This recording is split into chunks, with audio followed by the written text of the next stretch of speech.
Security! We have a problem. Someone let a street boy in through the kitchen. Are you deaf as well as poor?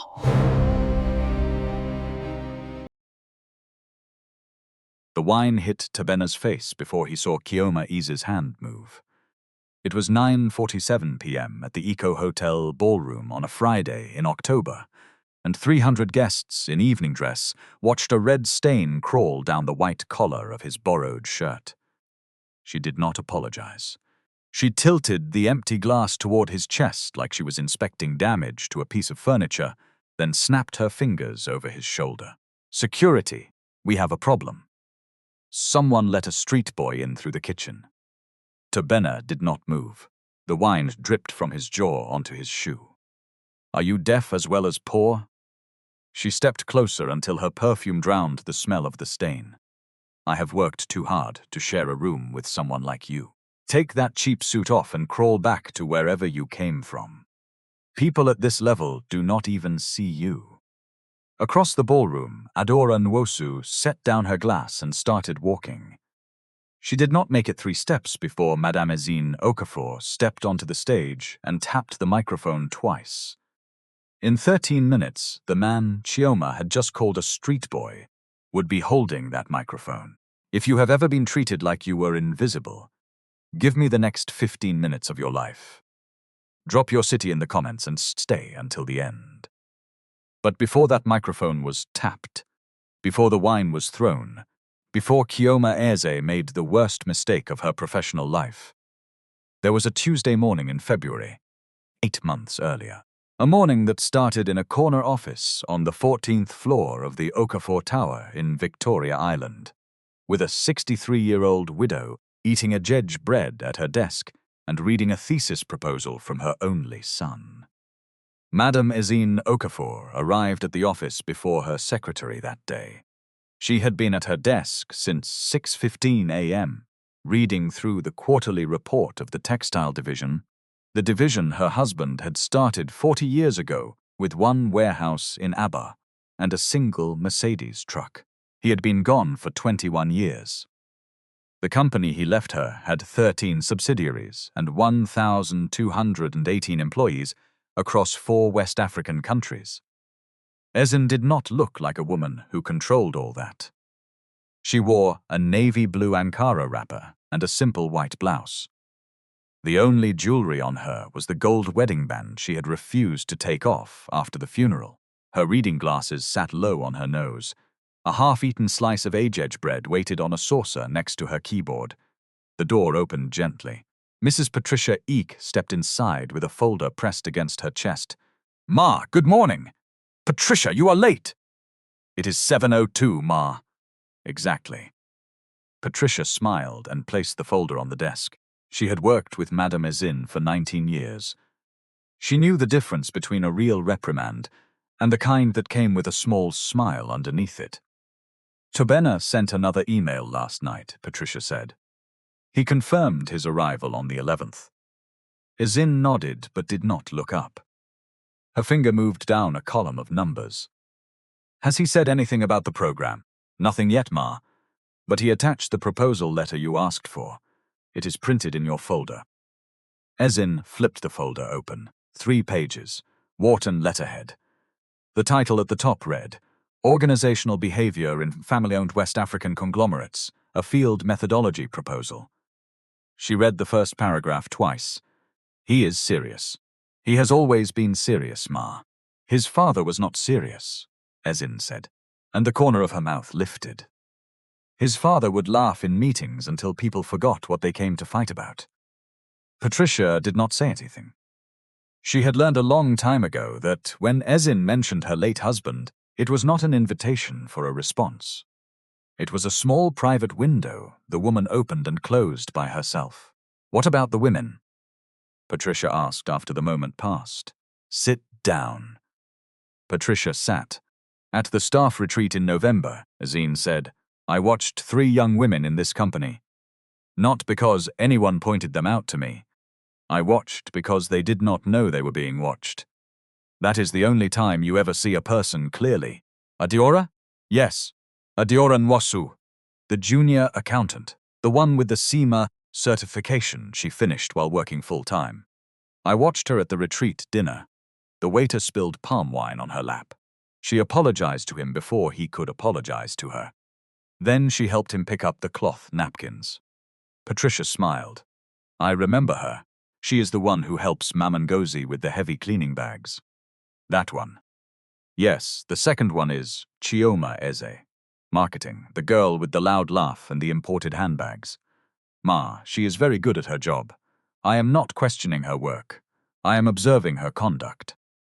At the retreat, she sent her food back 3 times. Each time she spoke to the server as if he had insulted her grandmother. By the 3rd complaint, the waiter was sweating into the tray. I did not notice that.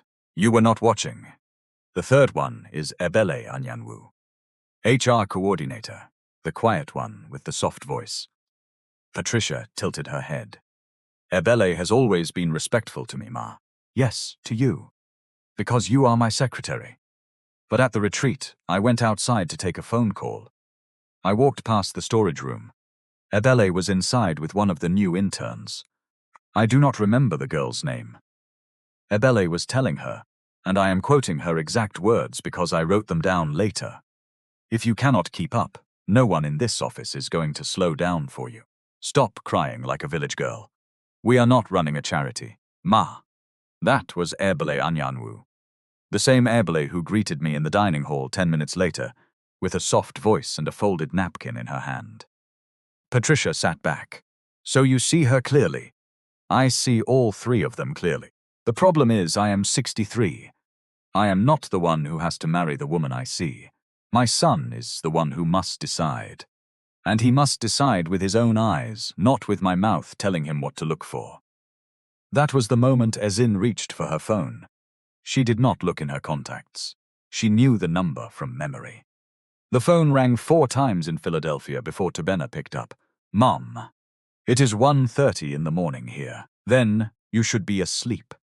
I am submitting a paper tomorrow. Then you should be writing it. You always check your phone when I call. It is not a mystery. He laughed. The sound was tired but real. Ezinne held the phone a little tighter. How are you, son? I am almost done, Mom. 2 more weeks of finals. Then I am coming home. Coming home for how long? Forever, if you let me. She did not answer for a moment. She closed her eyes. I want you to do something for me before you take over, she said. And I want you to think about it before you say no. Tell me. I want you to spend 6 months in this company without anyone knowing who you are. A pause. Then, Mom, you have been reading my proposal letter. I have. That is what the field methodology is for. I cannot write an honest paper about organizational behavior if everyone in the building knows the chairman's son is watching them. Good, then we are agreeing. What is your interest in this, Mom? Do not pretend it is only about my thesis. Ezinne looked at the framed photograph on her desk. Her husband, 22 years younger, holding a 4-year-old Tabena on his shoulders. Both of them squinting against the sun. There are 3 women, she said. Adiora Nwasu in accounts, Chioma Eze in marketing, Ebele Anyanwu in HR. I am not telling you to marry any of them. I am telling you to look at them when they think no one is looking. That is the test. The test is not whether they can impress my son. The test is who they become when they think no one important is watching. He was quiet for a long time. And what name do you want me to use? Your real first name. Tabena is common enough. For the surname, use mine before I married your father. Anozi, yes. Mom, yes. What if the wrong one is the one with the good heart? She smiled, even though he could not see it. Then your father will laugh at me from wherever he is, and I will deserve it. Tabena landed at Murtala Muhammad International Airport on a Wednesday at 4:42 p.m. He stood at baggage claim in a plain grey t-shirt, faded jeans, and white sneakers that had 2,000 miles on them. His hair was cropped close to his skull. The smooth, oiled look he had worn at the Wharton graduation photo was gone. He had not shaved in 3 days. The driver his mother sent did not recognize him until Tabena walked straight up to the car. Brother, "It is me, Sir Daniel. I have grown a beard. Do not tell my mother yet." "Daniel." The driver laughed. Tobena put his own suitcase in the trunk. That was the first thing. They drove through the long crawl of Lagos evening traffic, the buses screaming horns at each other, the conductors leaning out of moving Danfoss shouting, "Oberlande, Oberlande." The women selling plantains from baskets balanced on their heads. Tobena watched it through the window. He had not seen this city in 7 years and 8 months. He had been a different person when he left. He was about to be a different person again. That evening at home, Ezinne held his face with both hands and made him stand still while she looked at him. "You have your father's chin. You always say that. It is always true." They sat on the back veranda with cold Zobo in glasses sweating onto the small wooden table between them. Ezinne told him about the company, about the new contract with the Ghanaian government, about the textile factory in Aba that needed renovation, about the way the COO Emeka Obi had carried the operations side for the last 2 years with quiet excellence. Then she told him about the women. She did not embellish. She gave him what she had seen. Adaora at the retreat with palm wine on her dress. Kioma at the buffet line, treating the server like a kitchen utensil.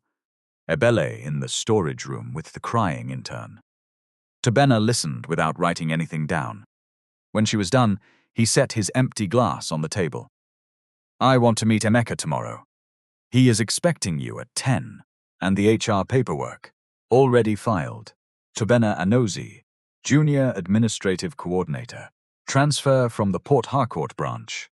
You moved fast. I have been moving fast since you were 6 and your father died. It is the only speed I know."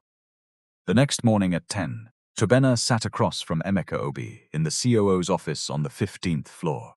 Emeka was a tall man, 48 years old, with prematurely grey hair, and a stillness about him that some employees mistook for slowness. Tobena knew better. His mother had been training Emeka for 7 years for the day she would step back. "Sir Tobena, welcome home. Just Tobena. And not even that, starting Monday." Emeka slid a folder across the desk. IED badge. Apartment lease for a 1-bedroom flat in Yaba, 15 minutes from the office by Danfo. Bank account in the cover name. Phone with a new SIM. The Wharton transcripts had been quietly sealed. "Your background as Tobena Anozie says you were raised in Port Harcourt by an aunt after your parents died in a road accident. You attended Federal Polytechnic Nekidi. You worked 2 years as an administrative assistant at the Port Harcourt branch. We promoted you to Lagos because of strong evaluations. It is a clean story. It is also a true story for some of our employees. I borrowed details from real biographies. If anyone questions you about your past, you will sound like one of them." Tobena looked at the badge. "Tobena Anozie, Junior Administrative Coordinator." He turned it over twice in his hand. "You and my mother are the only ones who know. And I will not be the one to tell. Emeka, yes. If at any point during these 6 months I conduct myself in a way that does not deserve the position my father left me, I want you to tell me, plainly, without softening it." Emeka considered this for a moment, then nodded once. "I will." That was Friday. On Monday morning at 8:13 a.m., Tobena Anozie walked through the main entrance of the Okafor Tower in a cheap navy suit from a Yabas market stall. He carried a backpack with a notebook, 2 ballpoint pens, and a homemade jollof rice lunch his mother had insisted on packing for him. He did not look up at the building. He stood at the security checkpoint and waited his turn behind a delivery man and a woman in a yellow head wrap. When his turn came, he handed his ID badge to the guard, who scanned it without looking at him. "Welcome to Okafor Group." "Thank you, sir." The guard already had his eyes on the next person in line. Mr. Kosi Adebayo was the floor administrator on the 7th floor. He was a short, round man in his early 50s, with a thick mustache, a stained tie, and a reputation among the cleaning staff for being fair when his coffee was good and irritable when it was not. He met Tobena near the staff kitchen at 8:31 a.m. "Anozie?" "Yes, sir." Port Harcourt branch. 2 years, sir. You will not find Lagos like Port Harcourt. People here move faster. They speak faster. They forget your name faster. Do not take it personally. Yes, sir. This floor handles accounts, marketing, and the procurement department. Your job is to support all three. You run errands. You photocopy. You log requisitions. You answer the desk phone when the receptionist is on lunch. You will see senior staff every day. You will speak when spoken to. You will not initiate conversation unless it's about work. Are you clear? Yes, sir. Good. Your desk is by the printer near the marketing department. The drawer was left empty for you. Try not to make noise. Marketing people get angry when their printer makes a sound they did not authorize. Tobena nodded. Kosi looked at him for 1 second longer than necessary. Something in the way the young man held himself did not match the suit. Kosi shrugged it off and walked away. Tobena found his desk. It was small. The chair squeaked when he sat. The drawer he opened had a forgotten pencil and a dried-up correction fluid bottle inside. He took out his notebook, set his pen on top of it, and began to wait. That was how the first morning of his life as Tobena Anozie began. The 7th floor of the Okafor Tower was a wide-open space with low cubicle dividers and a glass wall on the east side that caught the morning sun. Accounts sat on the left. Marketing took the center. Procurement curled along the windows. The printer Kosi had mentioned stood by Tobena's desk like a small white refrigerator that hummed every 14 seconds. He saw Adora before he knew it was her. She walked past his desk at 9:02 a.m. with 2 folders under her arm and a paper cup of tea in her other hand. She wore a dark green Ankara blouse with a long black skirt. Her hair was tied back. She did not look at him. He noticed her only because, when she passed the cleaner Mama Ngozi mopping near the elevator, she stopped to lift the edge of her skirt so it would not drag through the wet floor. And she said good morning to Mama Ngozi in a voice that was not louder or softer than the voice she would have used with a senior manager. Mama Ngozi looked up and smiled at her. Adora kept walking. Tobena wrote in his notebook, Adora Nwosu, 9:02 a.m. No performance. 3 minutes later, Chioma Eze entered the floor. She did not walk in, she arrived. She came through the main doors with her phone pressed against her ear, her heels announcing her in 3/4 time across the marble of the hallway and onto the tile of the office. Wore a fitted red dress and the kind of perfume that walked into a room before she did. Her handbag had a Hermes orange box folded somewhere in its history. She was speaking too loudly into her phone. Tell him I do not care if it is from the German supplier. If the print quality is below what I approved, I am not paying for it. He can ship the whole consignment back to Hamburg for all I care. She passed Tobena's desk without seeing him. The wind of her movement disturbed the pages of his open notebook. He wrote, Chioma Eze, 9:08 a.m. Phone call, print quality dispute. Loud enough that the accountants 2 rows away stopped working. At 9:23, Ebele Anyanwu came up from the HR floor with a clipboard. She was different from the others. She moved like someone who was making a study of being unnoticeable. Small frame, beige blouse, hair in a simple bun, smile ready but not always deployed. She walked up to the desk of the accounts supervisor, a man named Mr. Olamide, and spoke to him in a voice so soft Tobena could not catch the words. But he watched her hands. She placed a thin file on Mr. Olamide's desk and stayed for 50 seconds after he had taken it from her. She laughed once, gently, at something he said. The laugh did not reach her eyes. When she turned to leave, Tobena caught the moment her face fell into its resting expression, and what he saw in that half-second was not soft and was not gentle. It was watchful. The way a person watches a room she is planning to take from. He wrote, Ebele Anyanwu, 9:23 a.m. Calibrates softness based on listener. Does not look at junior staff. Did not see me sitting 6 feet from Mr. Olamide's desk. By 10:30 that morning, Tobena had been on the 7th floor for 2 hours and had not been spoken to except by Kosi Adebayo and a delivery man asking where to drop 2 boxes of letterhead paper. 3 senior staff had walked past him as if his desk were a piece of office furniture. A junior accountant from the next row had bumped his elbow against the printer, looked at Tabena, sucked her teeth, and said, "Move this thing to a corner. It is in the way." Tabena had moved nothing. The printer was bolted to the floor. He wrote in his notebook, "Invisibility is not a feeling. It is an arrangement of other people's eyes." That was what he wrote on the first day. He did not know yet that he had just begun to learn it. That same afternoon, at the Ndwosu apartment in Surulere, Mrs. Ifeoma Ndwosu was sitting on the edge of her bed with her right foot resting on a low plastic stool. She had been a type 2 diabetic for 9 years. The ulcer on her foot had healed twice and reopened once. The doctor at Lagos University Teaching Hospital had told her in December that she needed to see an endocrinologist privately. The clinic he recommended was in Lekki. The first consultation cost 45,000 naira. The medication was another 20,000 a month. Her pension paid 18,000 a month. Adora paid the difference. She had paid the difference for the last 3 years. She had paid it through her SEMA tuition, through the move from a 1-bedroom in Mushin to the slightly larger 2-bedroom in Surulere. Through the year, her younger brother was unemployed after his National Youth Service Corps posting. This was not a story Adora told at the office. It was not a story she told anyone. She arrived at work, she did her job, she came home, she cooked her mother's dinner. She sat on the small balcony with her mother for 30 minutes before bed, and she repeated it. That evening, when she got home, her mother was already on the balcony. "You are late."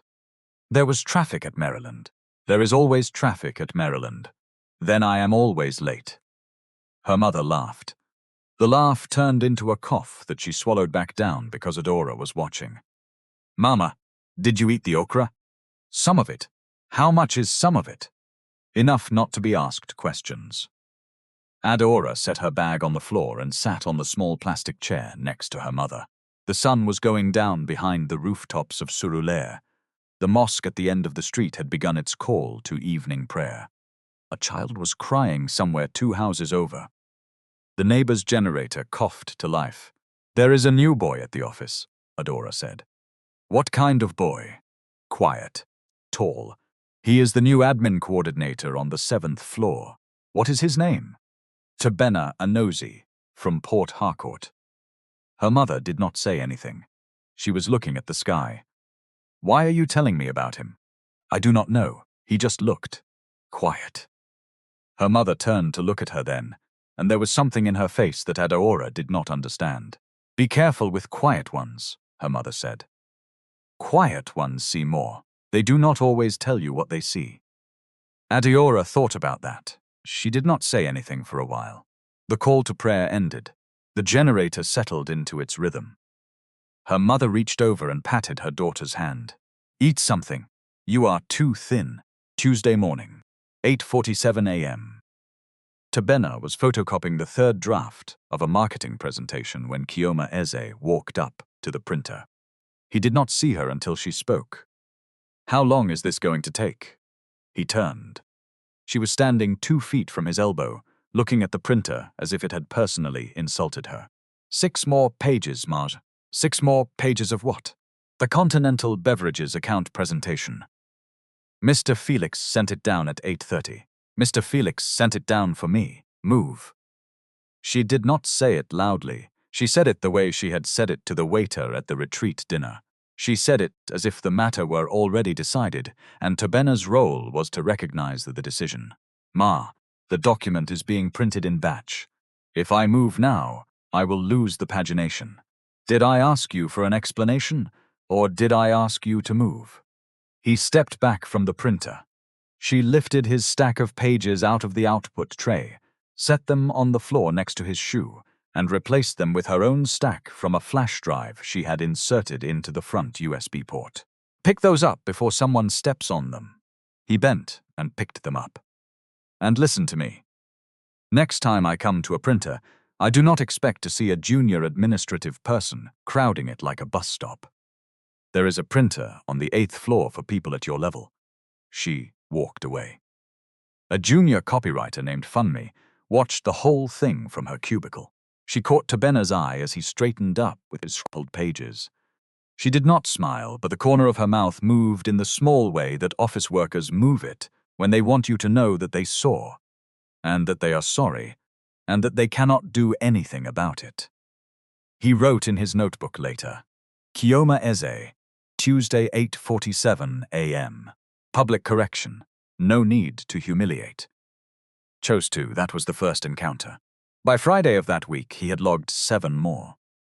Wednesday at 11:02 a.m., Chioma had pointed at a coffee ring on her desk and told him, without looking at him, to fix it before the smell reached her.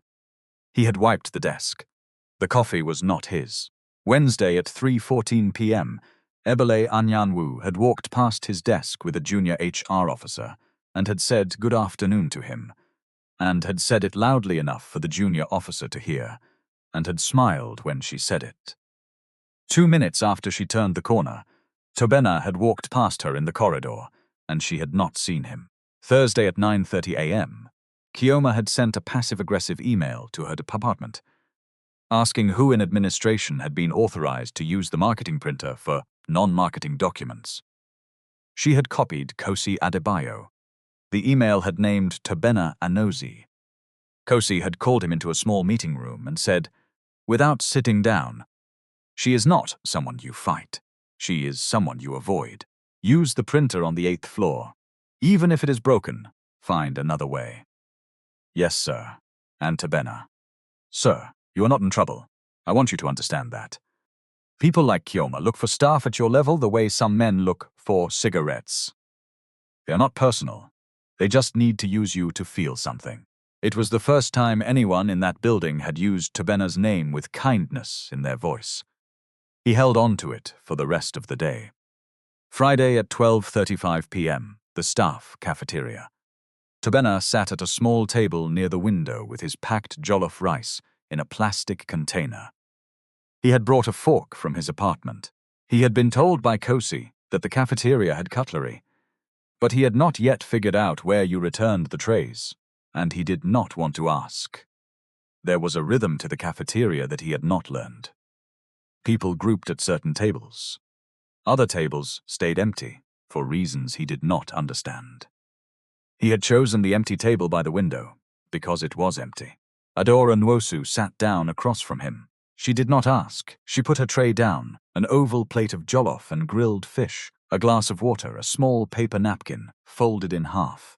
She moved a chair without scraping it. She sat. She said, "Is this seat free?" Only after she had already taken it. "Yes, Ma. You do not have to call me Ma. We are the same grade. I am Adora. I am Tabena. I know. You are the new one from Port Harcourt. The whole floor knows. Funmi told me about Tuesday." He did not say anything.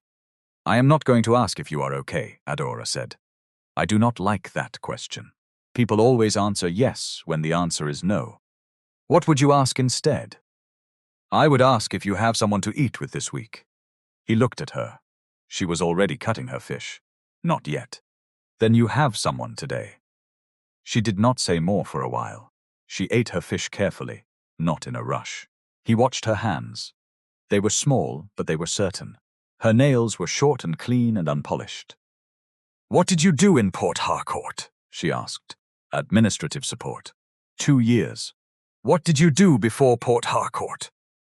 He paused over his rice. He had practiced the answer. The pause was a mistake.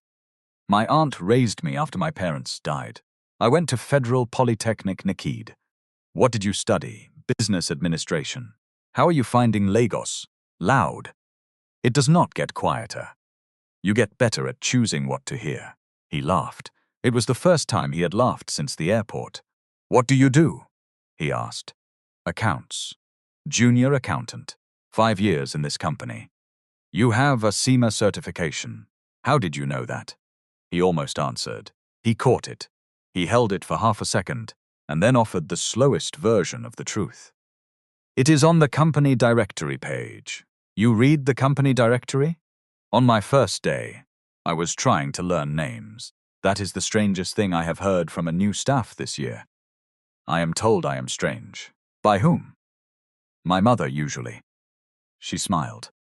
The smile lifted her cheeks. He noticed the small mole at the corner of her mouth for the first time. They ate the rest of the meal, mostly in silence. When she got up, she took both of their trays. You do not have to do that, Ma. Adeora. And I know I do not have to. I am going that way. She returned. The trays. She walked out of the cafeteria. He watched her go through the glass wall. He did not write in his notebook about Adeora that day. He did not need to. He remembered every part of the lunch without writing it down. The second week, the third week, the fourth week. The office grew around Tabena in layers. He learned the names of the cleaners and the security guards and the people in the records room on the third floor. He learned that the air conditioning on the seventh floor was always set too low, because Kioma had complained the second day of every quarter for 3 years that her perfume did not perform well in heat. He learned that Mr. Olamide in accounts brought a flask of black coffee from home every morning and drank it before he spoke to anyone. He learned that the photocopier on the 8th floor was indeed broken, and had been broken since November, and that the only printer that worked on that floor was in the office of a woman named Mrs. Ezinne Okafor, who did not like to share. He also learned Adeora, not by asking, not by following, by the small accumulation of an office life he chose to pay attention to. She drank tea, not coffee. She ate the same lunch on Mondays, leftover rice from Sunday dinner. She walked Mum and Ngozi to the bus stop on Friday evenings because the older woman's knee hurt in the rain. She kept a small framed photograph of her mother on her desk, half hidden by a stack of audit folders. She did not gossip. She did not curse. She did not cry. But Tabena once saw her sit very still for 40 seconds after she put down her phone, and the stillness told him something he did not have permission to ask about. He helped her once, in the third week. The accounting software she used was a new version of an enterprise platform he happened to know intimately, because the platform was owned by a Wharton classmate of his, and Tabena had been on a friendly beta testing call with the founder 6 months earlier. Adeora was struggling with a reconciliation report that the system would not generate. He was passing her desk on the way to the printer. "Excuse me, sir," she said to him without looking up. "Are you good with these systems? Mr. Olamide is in a meeting and the report is due before lunch." He stopped. He looked at her screen. "Try the consolidation tab. There is a subbed toggle for intercompany eliminations. I have tried that. It is not generating. You have to set the reporting currency first." The default currency reset itself because the latest update changed it. She tried. The report generated. She looked at him. "How did you know that?" "I read the system release notes," he said, "because it was technically true. Junior admin coordinators do not read release notes for accounting systems." He shrugged. He did not want to lie any more than he had to. "My aunt was an accountant," he said. "I picked things up." It was a careful sentence. The aunt in the cover story was real enough to be referenced. The picking up was real because he had spent 2 summers at Wharton as a teaching assistant for an enterprise systems course. Adeora looked at him for a long second. "Thank you," she said. She did not ask any more questions. But the next time she walked past his desk, she stopped, just for a second, and said good morning by his name. That second became one of the things he counted. The same week, the second tier of Kioma's behavior began. It started in the elevator. Tabena was riding down from the 8th floor on Wednesday at 4:50 p.m. The elevator stopped on the 7th. The doors opened. Kioma was standing there with 3 other women from her department, all of them laughing at something one of them had just said. Kioma stepped in first. The other 3 followed her. The elevator was now full. The doors began to close. Tabena was standing in the back corner. Kioma turned around to face the doors and saw him. "Get out." "Ma?" I said, "Get out." I do not share an elevator with junior admin staff. There is a service elevator. Use it. Ma, the service elevator is on the other side of the building. That is not my problem. Out. He looked at her. He looked at the other three women, who looked away. He stepped out. The doors closed on his face. The elevator descended without him. He took the stairs, 6 flights down. He stood in the lobby for 30 seconds before he could trust himself to walk through the security checkpoint without his expression giving anything away. He walked the 17 minutes home to Yaba instead of taking the Danfo because he wanted to use his legs. He called his mother that night. He did not tell her about the elevator. He told her about Adeora helping a colleague she did not have to help. He told her about Mama Ngozi's knee. He did not tell her about Chioma at all. Ezinne could hear what he was not saying. My son. Yes, Mom, remember the rule we made. What rule? You said if at any point the work did not deserve you, you would tell me. It still deserves me. Tobena, Mom. I am learning something I could not have learned any other way. Let me finish learning it. She was quiet for a long time. Then she said, Eat something. You are too thin. He laughed. He had been told that exact sentence by 2 different women in the same week. Tier 3 came on a Friday afternoon, 2 weeks after the elevator. Tobena was returning a stapler to the marketing supply cabinet when Sandra Ebe, who was Kioma's closest friend in the office, looked up from her desk and said, I saw you near my drawer this morning. He stopped. I am sorry, Ma. 8:30. You were standing next to my desk. I came in from the bathroom and you were leaning over my drawer. Ma, I was returning a folder to Mrs. Adiemi's desk. Her desk is next to yours. I did not touch your drawer. My wallet is missing. He did not move. Ma, I did not touch your drawer. I am not accusing you. I am telling you that my wallet was in my drawer at 8:15. I came back at 8:32. You were near my desk. My wallet is now gone. Other people had begun to look up. Chioma walked over. What is the problem here? Sandra's wallet. My wallet was in my drawer this morning. Now it is gone. This boy was near my desk at the time it disappeared. Chioma did not look at Tobena. She looked at Sandra. I will speak to security. We will check the cameras.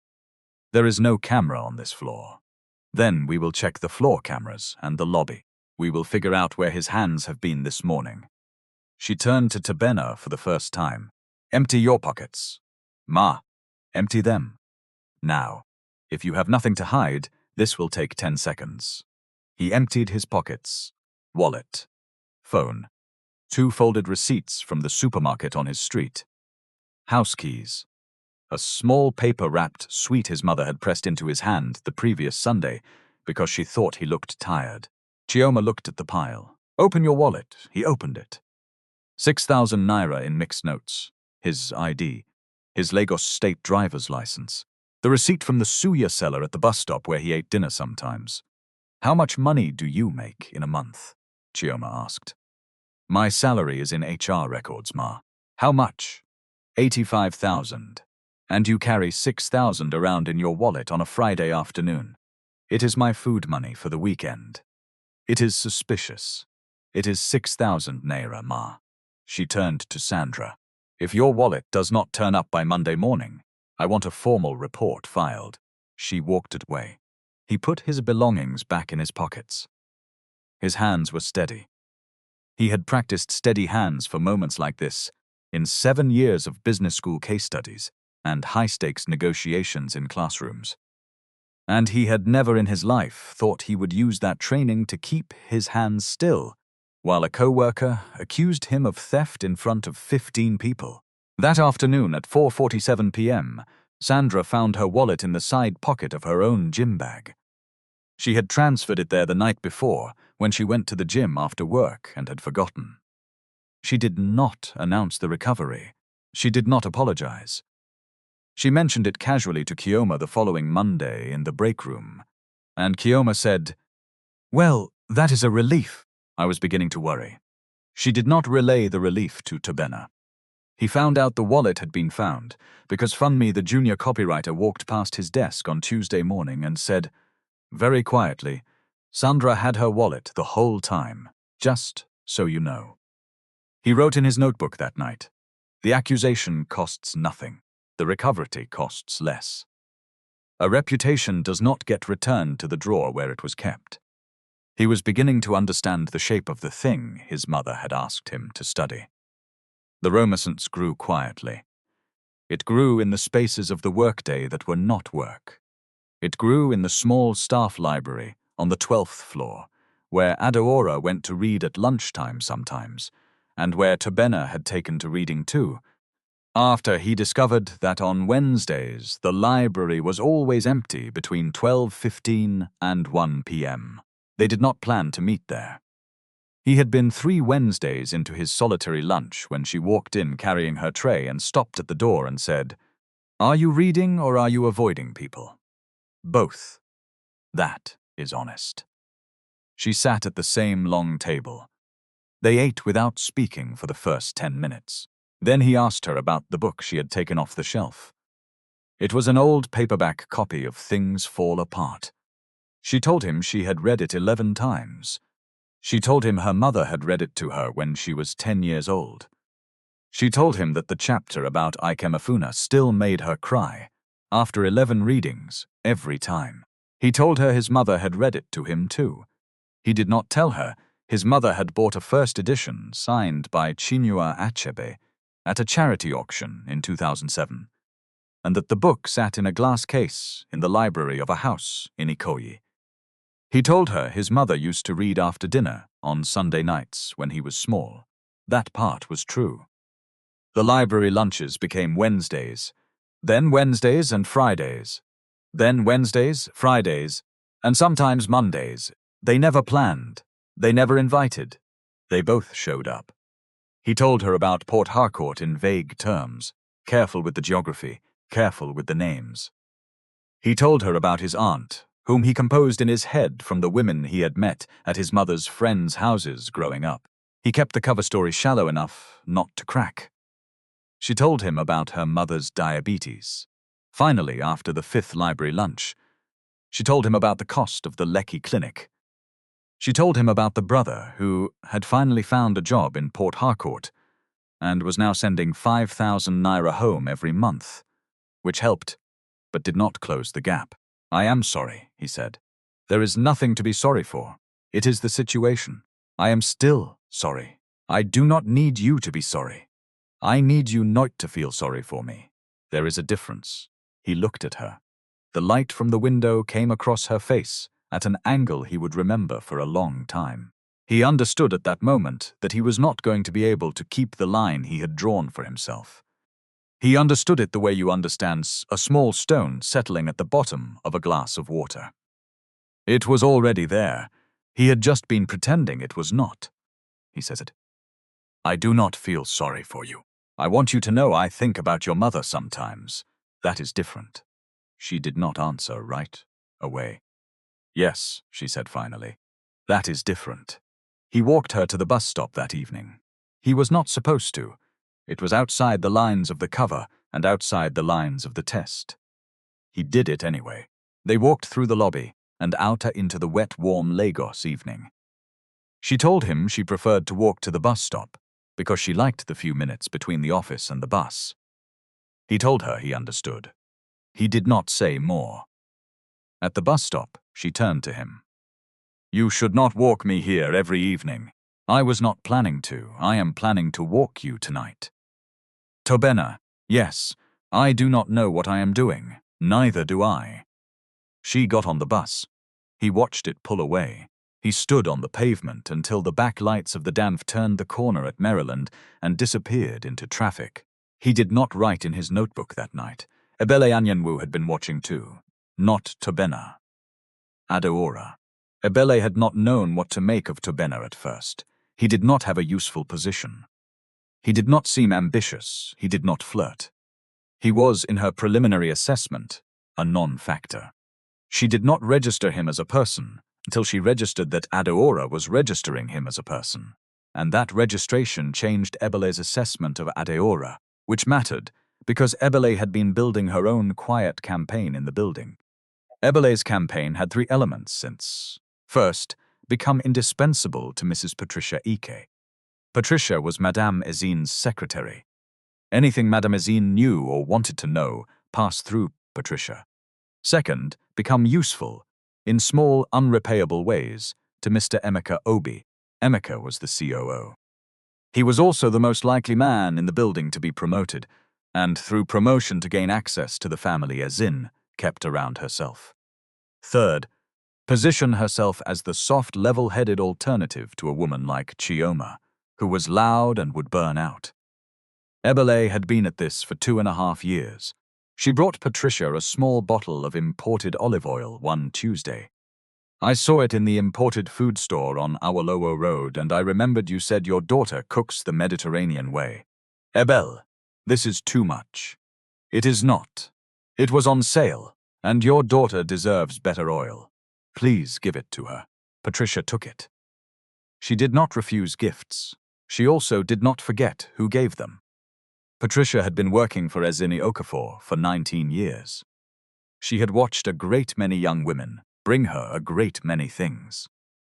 2 days later, Ebele was in Emeka Obi's office with a question about a discrepancy in the leave schedule for the procurement department. The question was real. It was also a question she could have answered herself with a phone call to her own director. She had brought it to Emeka instead. This is a small thing, Ebele. I know, sir. I just wanted to make sure I was getting it right. You know the procurement director gets upset when his department's records are not perfect. They look perfect to me. Show me the discrepancy. She showed him a discrepancy that was not a discrepancy. He explained it patiently. She nodded gratefully. She left his office.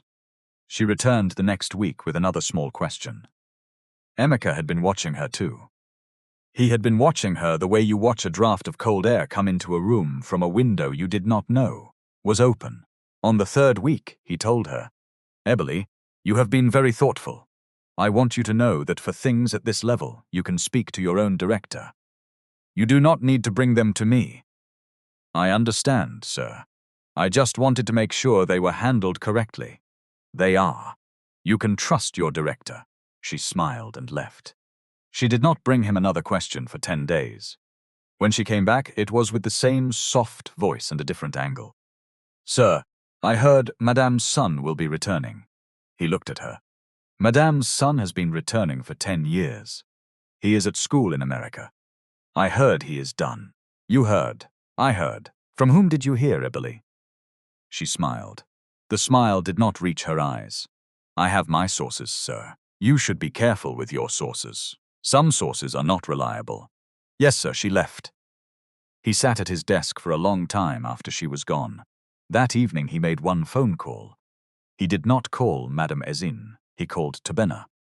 There is a woman in HR named Ebele Anyanwu. She is asking questions she should not be asking. What questions? Whether you are back. Ebele Anyanwu. I have her in my notebook. Tobena. Yes, I am telling you because I told you I would tell you. I am not telling you what to do with it. I will not do anything yet. Let her show more of herself. Be careful, she is patient, so am I. Emeka hung up. He sat looking at his phone for a moment longer than necessary. The boy was his father's son. He had said it the same way the old man used to say things, quietly, with a slight downward push at the end of the sentence. Tier 4 arrived in the 8th week. Chioma Eze had a presentation to a Continental Beverages executive on a Wednesday at 9 a.m. The presentation needed to be printed, bound, and ready in 6 copies by 8:45. The marketing team had spent the previous afternoon finalizing the deck. The job had been sent to the 7th floor printer at 5:30 p.m. on Tuesday. Tobena received the print request at 5:31. He set the print queue. He left the office at 6 a.m. The print would run overnight if necessary. The bindings would be done by Kosi's morning crew at 7:30. At 6:45 p.m., Chioma Eze sent him a text from her personal phone. I need you to come back to the office. The presentation has changes. He looked at the text. He had given his personal number to Kosi for emergencies. He had not given it to Chioma. She had gotten it from Kosi's contact list or from the HR file, or from somewhere she should not have had it. He texted Kosi. Kosi called him back 2 minutes later. Chioma is requesting you come back tonight. She does not have authorization to make that request. You are my supervisor. I know. I am calling to tell you what is happening. The presentation client has requested last-minute changes. She wants you to come back and rerun the prints. I told her this is not your job. You are not a print operator. The print room runs in the morning. What did she say? She said you were available because she had checked your file and seen that you live in Yaba 15 minutes away. There was a pause on the line. Kosi exhaled slowly. Tobena, listen to me. The Nigerian Labor Act Section 13 requires that overtime be authorized by the supervisor and compensated. She is not your supervisor. She is not authorized to compensate. If you go back, you are working unpaid, off the books, at the demand of someone who is not entitled to demand it. I cannot make you not go. But I am telling you the law. I understand. I will support you, whatever you decide. He thought about it for 1 minute. Then he texted Kioma. Ma, I cannot return to the office tonight. My supervisor, Mr. Kosi, has confirmed that overtime requests must be processed through him and authorized in writing. If the print job requires changes, I am happy to process them at 7 a.m. tomorrow morning, before the presentation. I apologize for any inconvenience. She did not reply that night. She did not reply at 7 a.m. He arrived at the office at 6:45 anyway, processed the new prints, bound the 6 copies, and had them on Kioma's desk by 8:30. He went back to his own desk. He drank his tea. At 8:42, Kioma walked in. She did not look at the bound copies. She did not say good morning. She did not say thank you. She picked up the stack and walked into the conference room and shut the door. At 11:15 a.m., after the client had left, she sent an email to Kosi Adebayo and copied the head of HR. Subject: Insubordination and refusal of work, Tobena Anozi. The email accused Tobena of refusing a reasonable request the night before. It accused him of being unreachable at a critical moment. It claimed that the presentation had nearly been compromised. It requested a formal warning be added to his personnel file. Kosi forwarded the email to Emeka Obi. Emeka forwarded it to Madame Ezinne. Madame Ezinne read it at her desk and did not say anything for a long time. Then she said, to no one in the room, "She is documenting herself. She does not know she is documenting herself." Patricia, who had been standing by the printer, did not understand the comment. She said, "Ma?" Ezinne shook her head. "Nothing, Patricia. Print this email for me. 3 copies. Date them." Patricia printed the email. 3 copies. Dated. The copies went into a folder Madame Ezinne had been quietly building for some time. Tobena did not know about the folder. He learned about the email 3 days later, when Kosi called him into the small meeting room and said, "There is an HR complaint against you. I have read it. I do not believe it. I want you to know I am handling it. I do not want you to worry. But I want you to start keeping written records of your interactions with Madame Chioma. Beginning today. Time, date, what was asked of you, what was said. Even the small things. Especially the small things. Yes, sir." And Tobena. "Sir, you are not alone in this. I have seen this happen before. What happened to the last one?" Kosi did not answer immediately. He left the company. He could not afford to fight her. She is well connected. And you? I stayed. I learned to keep records. I am still here. Tobena nodded. He went back to his desk. He opened the notebook in his drawer and wrote a new page at the front. The page was titled in his own neat handwriting, "For the record." He started keeping records. It was around this time that he asked Adaora a question he had been carrying for 2 weeks. They were in the library. It was a Friday. The light through the window was yellow. Adaora. "Yes. What would you do if you found out the person you trust most was not who they said they were?" She thought about it for a long time. She did not eat for the length of her thinking. I would ask why they lied. What if the lie was about something they thought was small, but the something turned out to be large? I would still ask. I would want to know if the lie was about hiding from me or hiding from themselves. What is the difference? If they are hiding from me, it means they did not trust me. If they are hiding from themselves, it means they did not trust themselves to be loved. I would forgive one of those faster than the other. Which one? The second one. He looked at her, as she looked at him. She set her fork down. Tobena. Yes. Are you asking me a hypothetical question? He did not answer.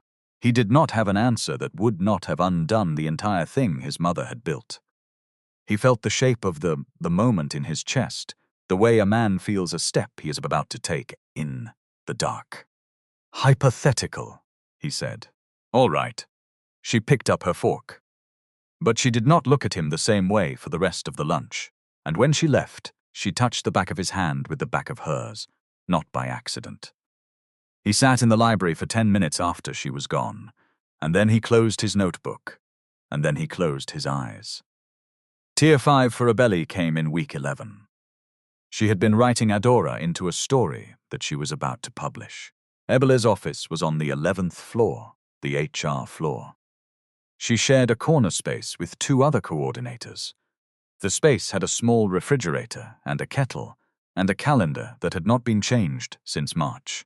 On a Thursday afternoon, she stood at the kettle pouring hot water into a mug of instant coffee and said to her colleague Ngozi, not the cleaner Mama Ngozi, but the HR officer Ngozi Eze, "Have you noticed something about Adeora in accounts and that new admin boy?"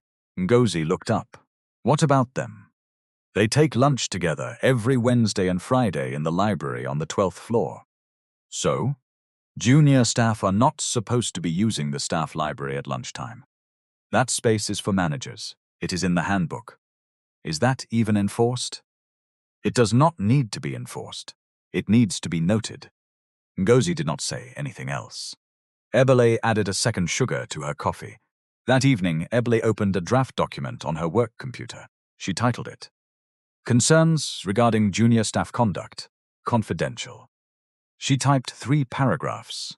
The paragraphs did not accuse Adeora of anything specific. They expressed concern. They used the words inappropriate familiarity twice. They referenced patterns observed and consistent disregard for the policy on staff library usage. They concluded with a recommendation that HR consider a formal review. She did not send the document. She saved it. She intended to deploy it at the right moment. What Ebele Anyanwu did not know was that the IT department of Okafor Group, by direct quiet instruction from Madame Ezinne 3 years earlier, automatically backed up all work computers to a central server. The backup ran every Thursday at midnight. The draft Ebele saved at 5:47 p.m. on a Thursday was on the server by 12:01 a.m. Friday morning. It would not be discovered for another 6 weeks, but it was already there. By the 3rd month, Tobena had filled 3/4 of his notebook.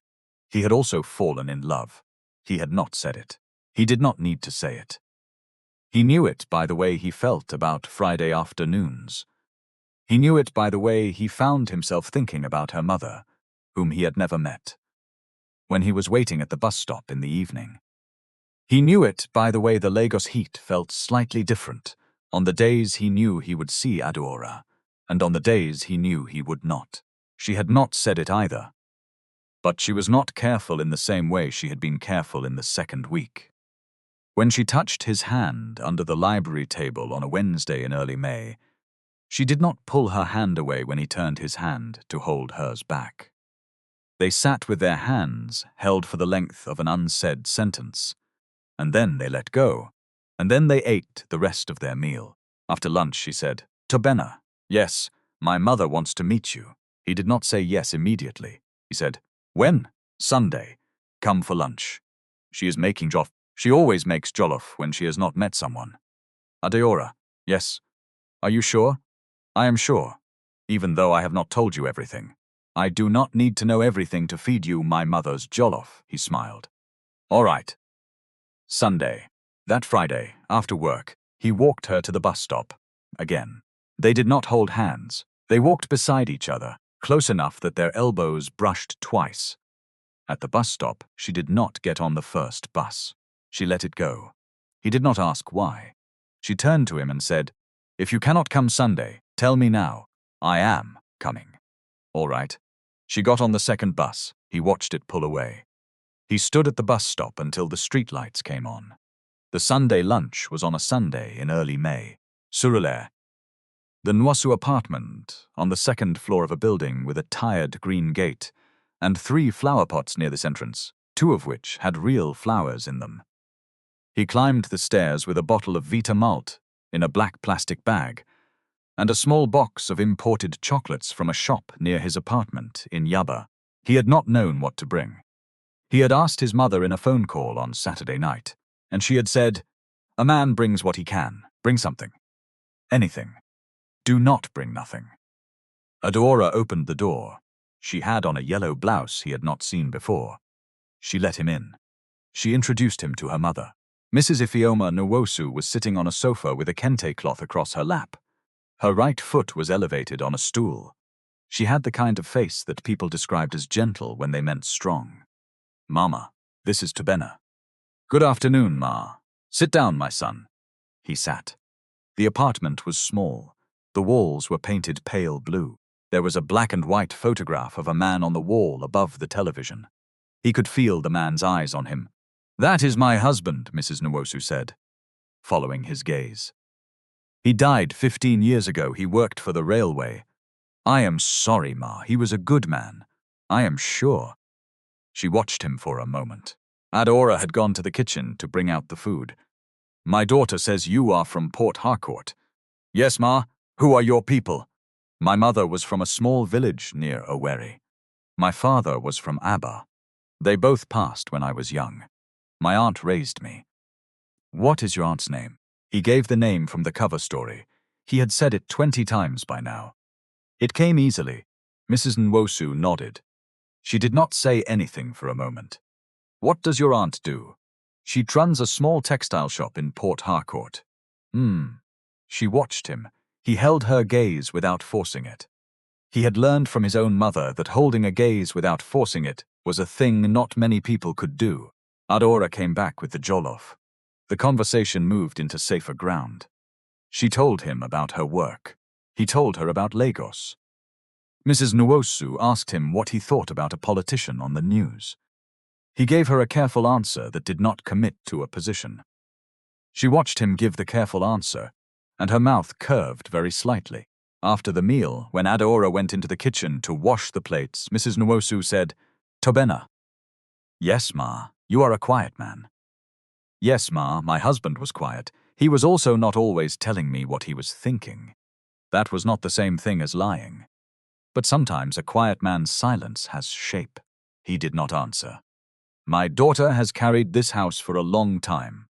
I am not going to ask you to carry it with her. I am asking you to make sure that whatever you are not telling her does not break her when she finds out."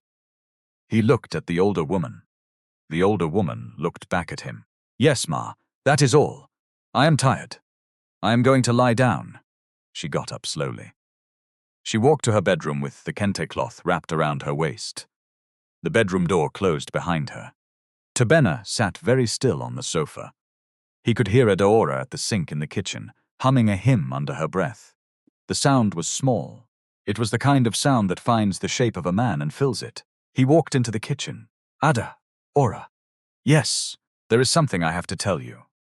She turned. Her hands were wet. She wiped them on the dish towel slowly. "Tell me." He looked at her. His mouth opened. His mind ran through every line he had practiced for conversation, and not one of them was the right line. He closed his mouth. He opened it again. He said, "I am sorry. I did not tell you sooner." "What is it?" "I cannot tell you yet. Not because I do not want to. Because there is something my mother and I are doing that I have to finish first. It is not bad. It is not a lie about who I am as a person. It is a lie about my position. The lie ends in 6 weeks. After it ends, I am going to tell you everything. And I am going to ask you for your forgiveness." She did not say anything for a long time. "Tobena." "Yes." "Are you married?" No. Are you in trouble with anyone? No. Are you a criminal? No. Is what you are not telling me something that would hurt me? No, I do not think so. I think it might hurt you that I did not tell you sooner. That is the part I am sorry for. She thought about this. She wiped her hands again on the dish towel, even though her hands were already dry. 6 weeks. Yes. And on the day you tell me, you are going to look me in the eye and you are going to tell me everything.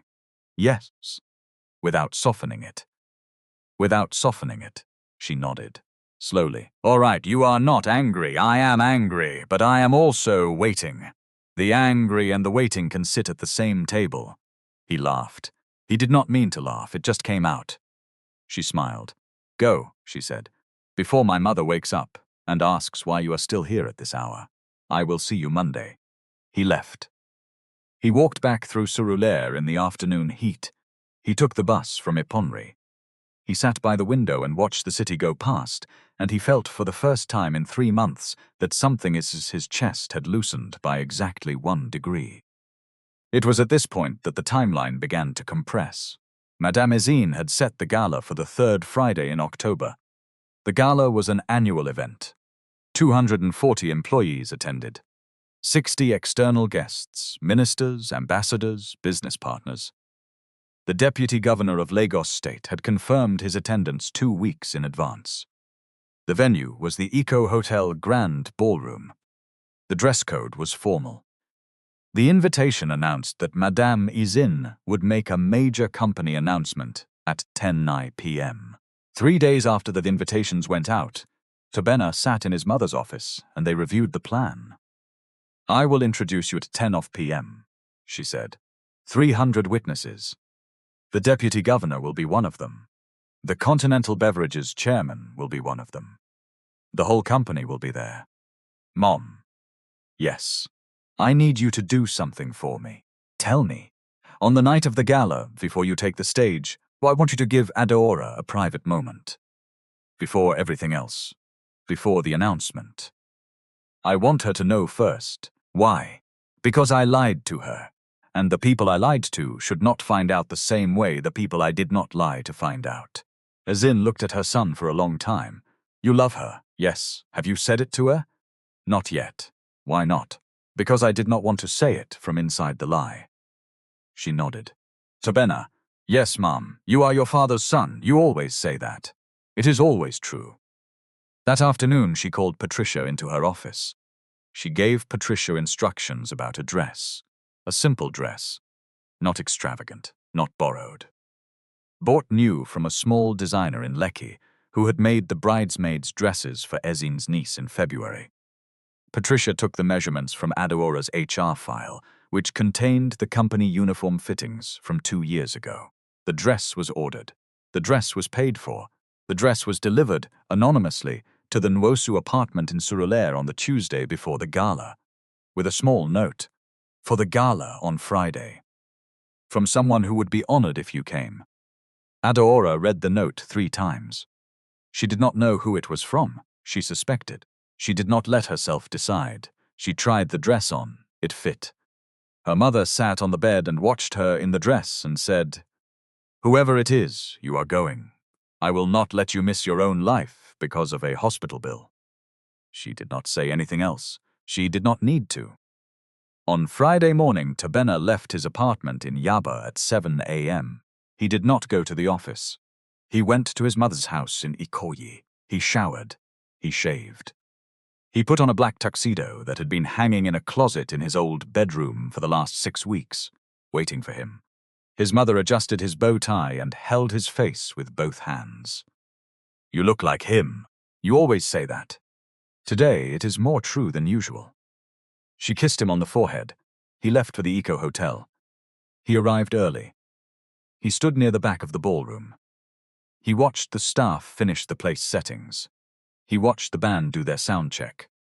He watched the photographers test their lighting. By 7:30 p.m., the first guests had begun to arrive. By 9 p.m., the ballroom was full. He saw Kioma arrive at 9:12 p.m. She wore a backless gown the color of red wine. Her hair was elaborate. She carried no purse because Sandra carried her purse for her. Sandra walked half a step behind her. Two younger marketing staff trailed Sandra. The four of them moved through the ballroom like a small entourage, and Chioma stopped at every table where there was a person worth being seen by. He saw Ebelia arrive at 9:18 p.m. She wore a quieter dress, beige, long sleeves. She moved among the tables with a smile that adjusted itself to each face. She greeted Patricia with both hands. She bowed slightly to Emeka. She did not see Tobena because Tobena was standing in the shadow near the kitchen entrance, and because she had stopped seeing him 11 weeks ago. He saw Adora arrive at 9:34 p.m. She came alone. She wore the dress his mother had sent. It was a deep blue with a simple neckline, and it fit her the way a thing fits when it was made to fit. She wore no jewelry except small gold earrings that had belonged to her mother. Her hair was pinned up. She looked around the ballroom. She did not see him. At first, he stepped out of the shadow. When she saw him, her hand went to her chest. He walked toward her. The walk took 6 seconds.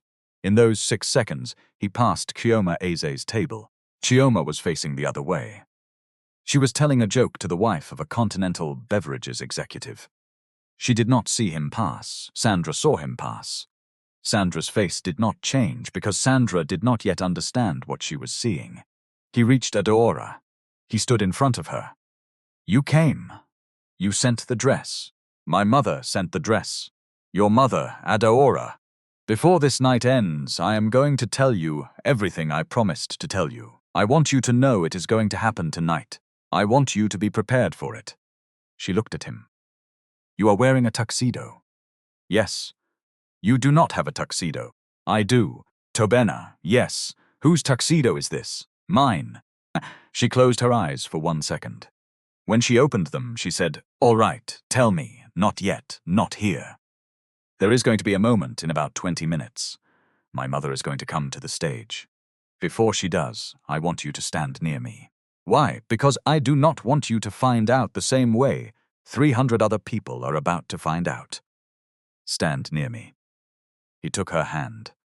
He led her toward the table closest to the stage. He pulled out the chair next to the deputy governor's seat and waited for her to sit. The deputy governor was at the bar. The seat was empty. Adora sat. He remained standing behind her chair. That was when Chioma Eze turned around. She did not see Adora first. She saw the table. She saw the empty chair next to the deputy governor's seat, which she had been told earlier by an assistant was reserved for her firm's executive party. She saw a man in a tuxedo standing behind a chair he was clearly not entitled to. She did not recognize the man. The light was low. The tuxedo confused her. She was 3 glasses of champagne into the night. She crossed the ballroom with a fresh glass in her hand. The click of high heels stopped 2 feet from where Tobena stood. It was 9:47 p.m. at the Eco Hotel ballroom on a Friday in October, and 300 guests in evening dress watched a red stain crawl down the white collar of his borrowed shirt. The shirt was not borrowed, it was his. She tilted the empty glass toward his chest, like she was inspecting damage to a piece of furniture, then snapped her fingers over his shoulder. Security. We have a problem. Someone let a street boy in through the kitchen.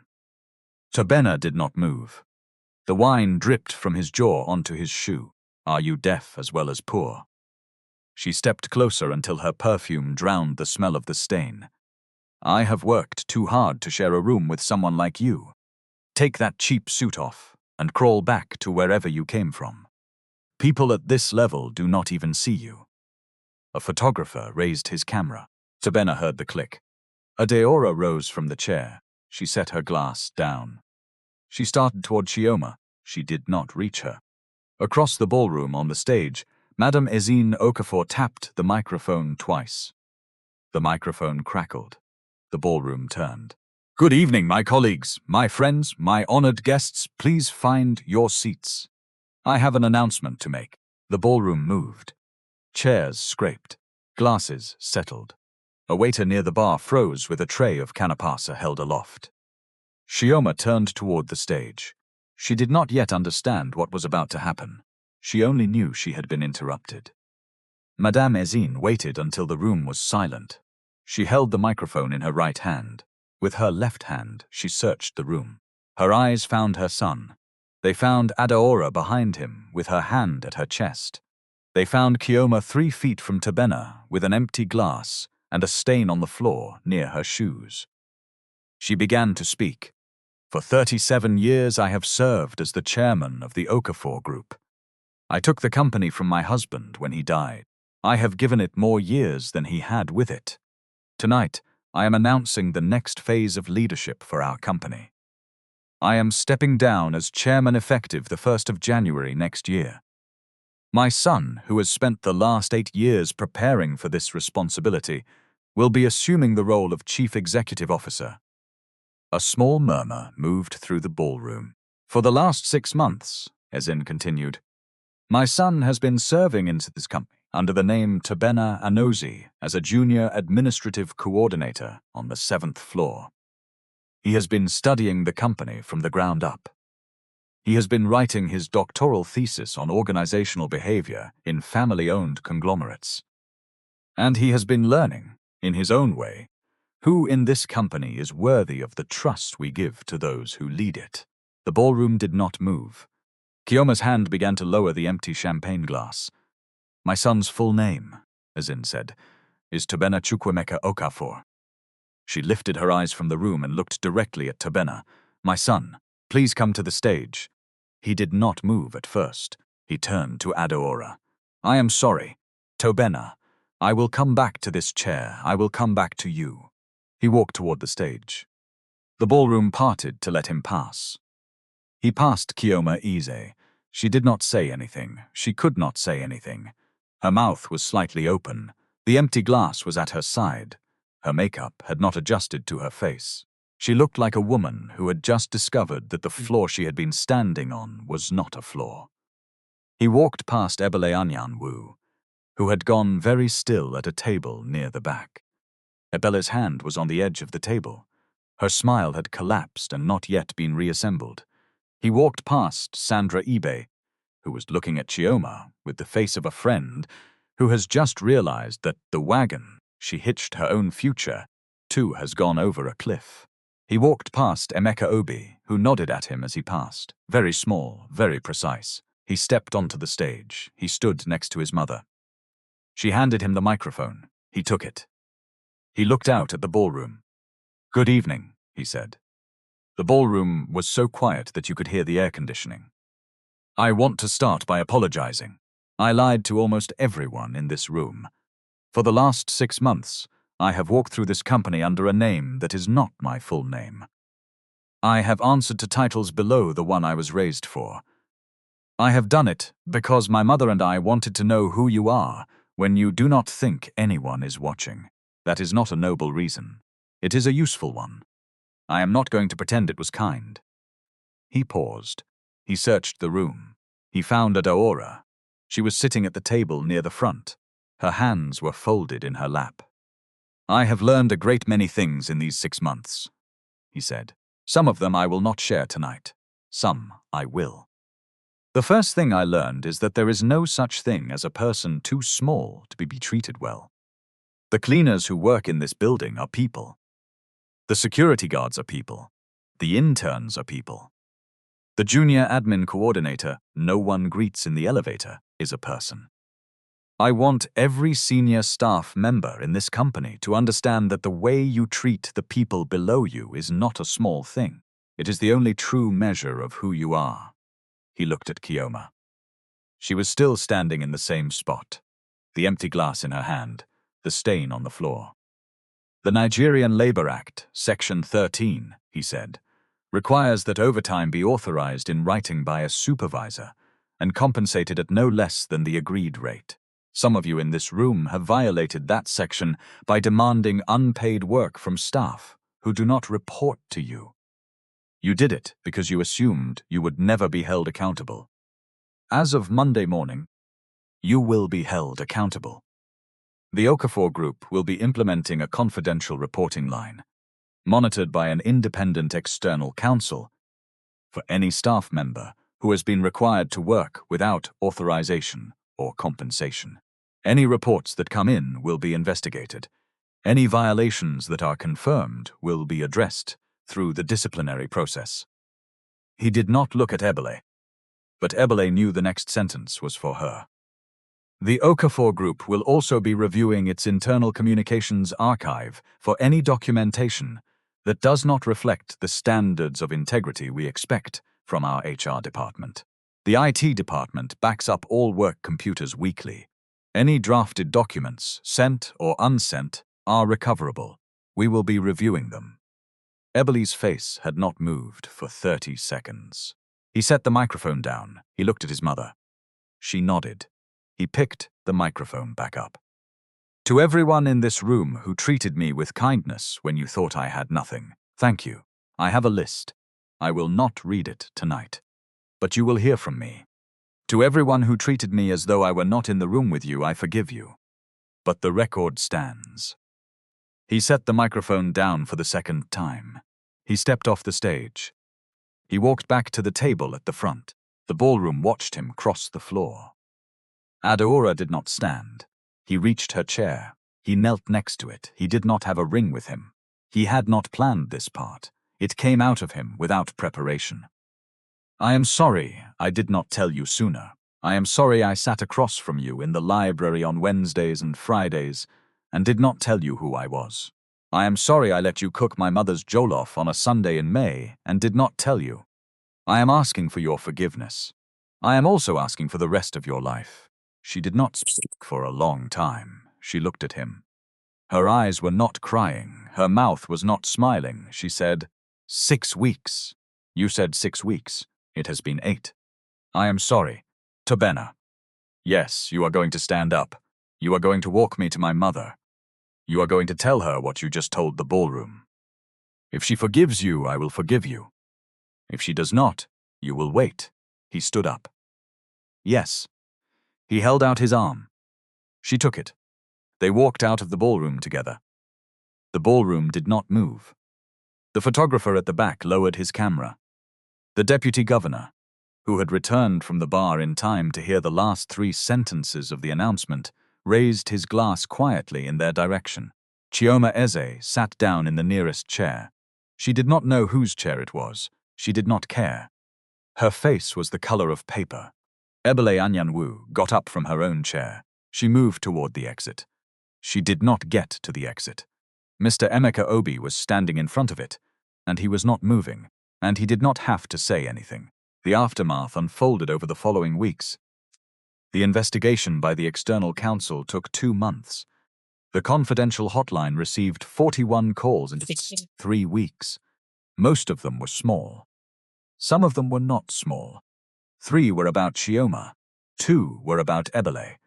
6 were about other senior staff Madame Ezinne had not been watching. Chioma Eze was terminated for cause on the 15th of November. The documentation was thorough. The unpaid overtime demand had been logged by Kosi Adebayo on the night of the incident, with a contemporaneous email to HR. The false theft accusation had been logged by Funmi, the junior copywriter, who had filed a report 2 days after the incident at the urging of a co-worker. The HR complaint Chioma had filed against Tobena had been preserved in the file Madame Ezinne had been quietly building. The pattern was undeniable. Chioma did not go quietly. She tried to retain a lawyer. The lawyer reviewed the file and told her, in his office, that she did not have a case. She tried to reach out to Sandra Ibe to coordinate a public statement. Sandra did not return her calls. Sandra was not stupid. Sandra had her own job to protect. Chioma was placed on the West African HR industry blacklist, an informal database maintained by the heads of HR of the major Nigerian conglomerates. She would not work at a Tier 1 firm again. She moved to Abuja 6 weeks later. The last anyone heard, she was working in marketing for a mid-sized real estate firm. Ebele Anyanwu's exit was quieter. The IT investigation recovered the draft she had written about Adeora. It also recovered 7 other drafts she had written about other employees over the previous 18 months. Each one followed the same pattern: concerns, familiarity, recommendation for review. The draftus this ammunition. They were kept as ammunition.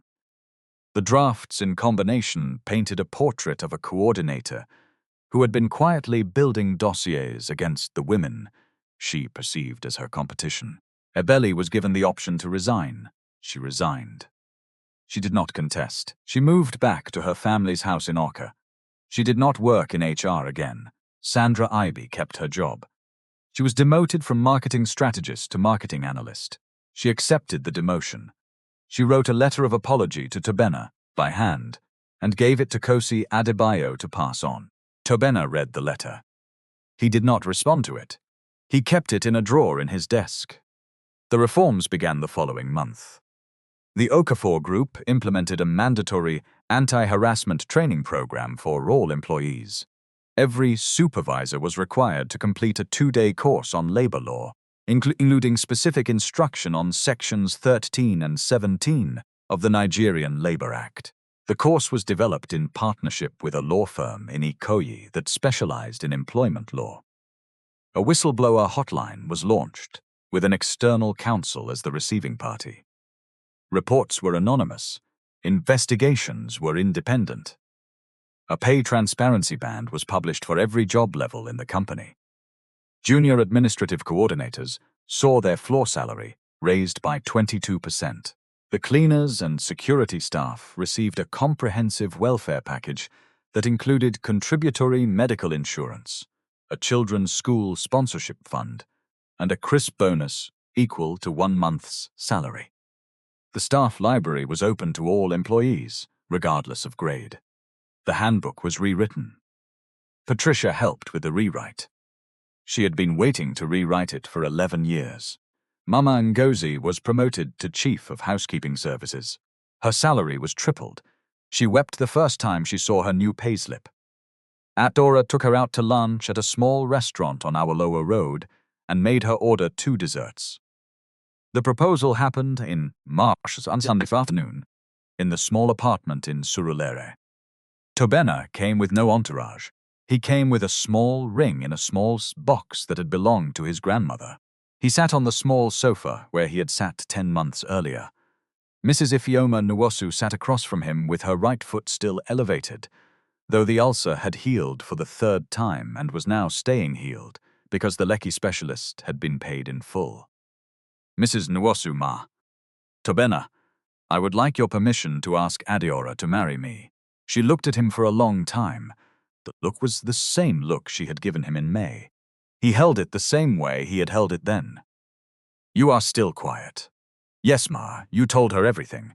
Yes, ma, and she forgave you. She did. And you are not going to lie to her again. No, ma, not even small ones. Not even small ones, she nodded. She reached for a small wooden cane she had begun to use. She tapped the floor twice. Adeora, come here. Adeora came out of the kitchen with a dish towel over her shoulder. Yes, Mama, this boy wants to marry you. I am giving my permission. The decision is yours. Adeora looked at Tobena. He had not yet opened the box. He opened it now. She did not say yes immediately. She let him hold the box open. She walked across the small room. She took the ring out of the box herself. She put it on her own finger. Then she sat down on the sofa next to him, and she said, yes. Her mother said, good, now eat. The food is getting cold. The wedding was in August. It was not at the Eco Hotel. It was at the small Catholic church in Surulere where Adeora's mother had been baptized and married, and where she would one day have her funeral. The church seated 120 people. Madame Ezinne sat in the front pew on the groom's side. Mrs. Nwosu sat in the front pew on the bride's side, with her cane beside her and her foot resting on a small embroidered cushion Adeora had made for her. The reception was in the courtyard of the Nwosu apartment building. The neighbors hung paper lanterns from the wash lines. Mama Ngozi danced with Mr. Kosi Adebayo. Patricia danced with Emeka Obi. Funmi, the junior copywriter, danced with her boyfriend, who worked in IT and who had not stopped grinning since he heard Funmi had been promoted to senior copywriter at the start of the year. The bride and groom danced once. Then they sat on plastic chairs and ate jollof rice off paper plates and watched the people they loved be happy in front of them. At one point in the evening, Madame Ezinne came over with 2 glasses of Zobo. She handed one to her son. She handed one to her new daughter-in-law. Adora. Yes, Ma. My son told me about the day he met you in the cafeteria. He told me he sat at an empty table by the window because he had not yet learned the rhythms of the room. You sat down across from him. Yes, Ma, you did not have to. I did not have to. Why did you? Adora thought about it. She looked at Tabena. He was not looking at her. He was looking at his mother, the way a son looks at a mother he is in danger of crying about. Mama, Adora said, I have eaten lunch alone many times. I know the look of a person who is eating alone for the first time in a place. He had that look. I sat down because I had once needed someone to sit down. Ezinne nodded. That is the answer I wanted. She walked away. Tabena took Adeora's hand. They sat in the courtyard with the paper lanterns swinging in the small breeze.